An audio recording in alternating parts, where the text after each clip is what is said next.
Namaskar. Welcome to Dr. Rao's Temple of Learning. This is your YouTube channel, Spiritual Management Course.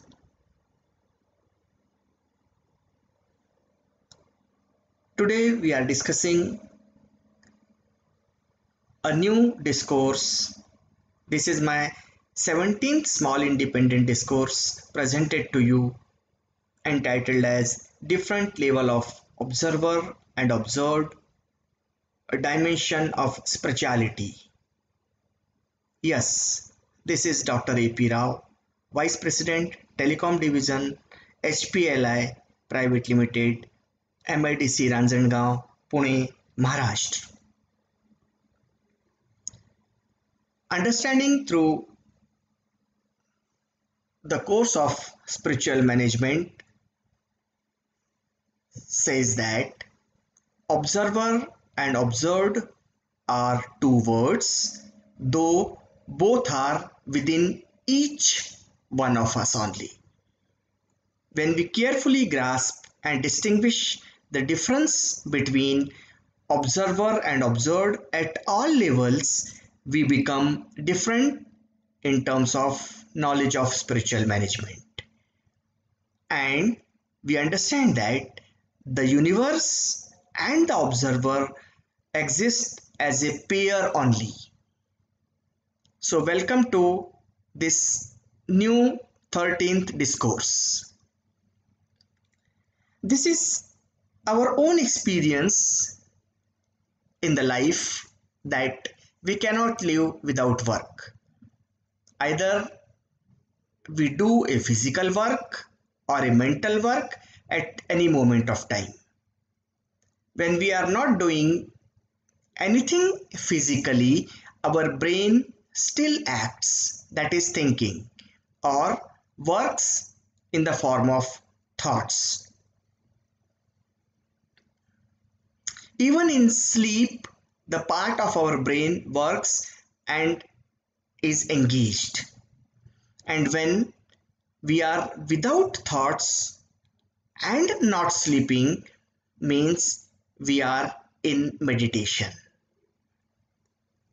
In such situation, it is said that we are not the part of external world in this moment of meditation.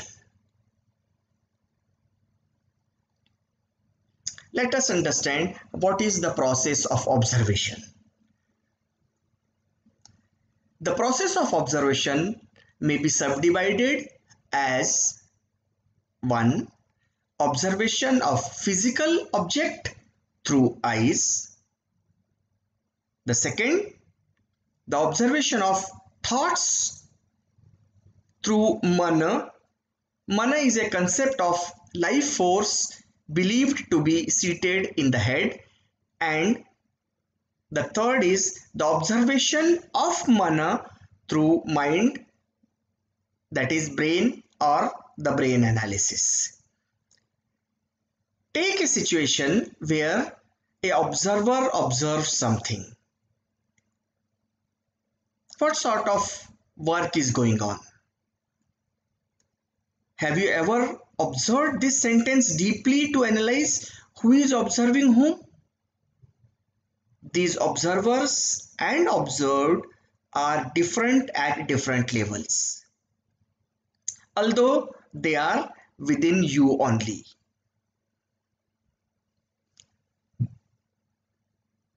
Eyes are observer and physical shape is observed. For example, we observe a physical shape through our eyes. Understand that through eyes we can observe physical shape only.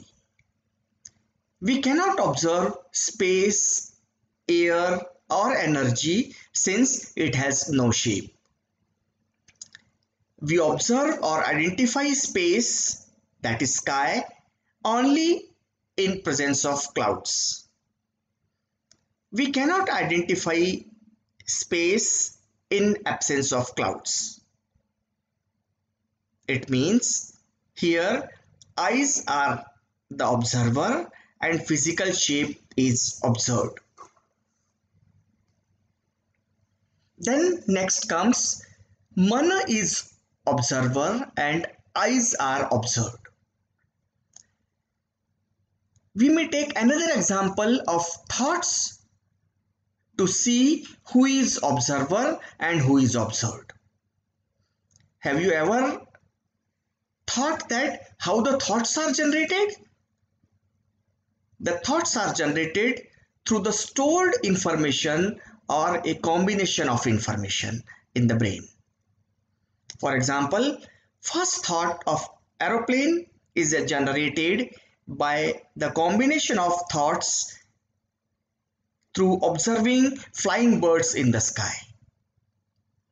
Understand that we cannot generate a thought about something absolutely which is unknown to us.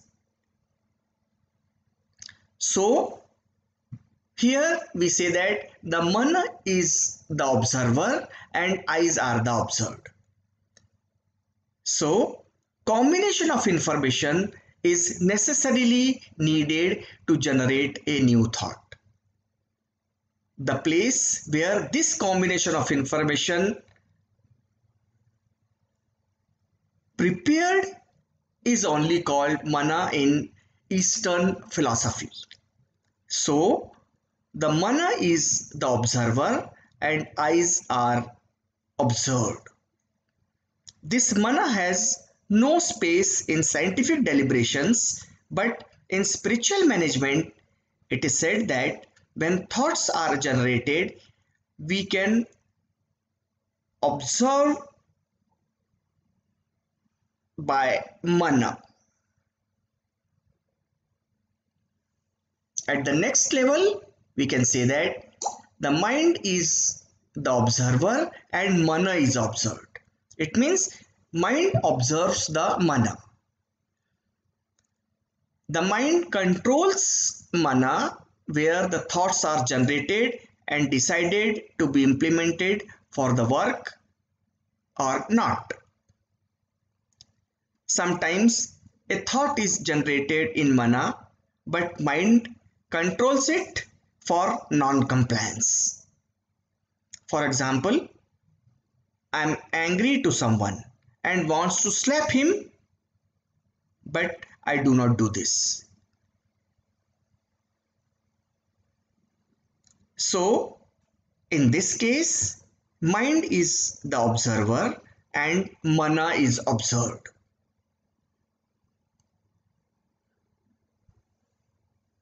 Then there is something which cannot be observed. Finally, all these happenings are observed by that something that may be called as God or energy or absolute energy, who cannot be observed by the above three. That this something, there is no observer. To say this in other words, in general, we do not identify energy directly without object. As an example, we quote terms like heat or cold or any such similar term.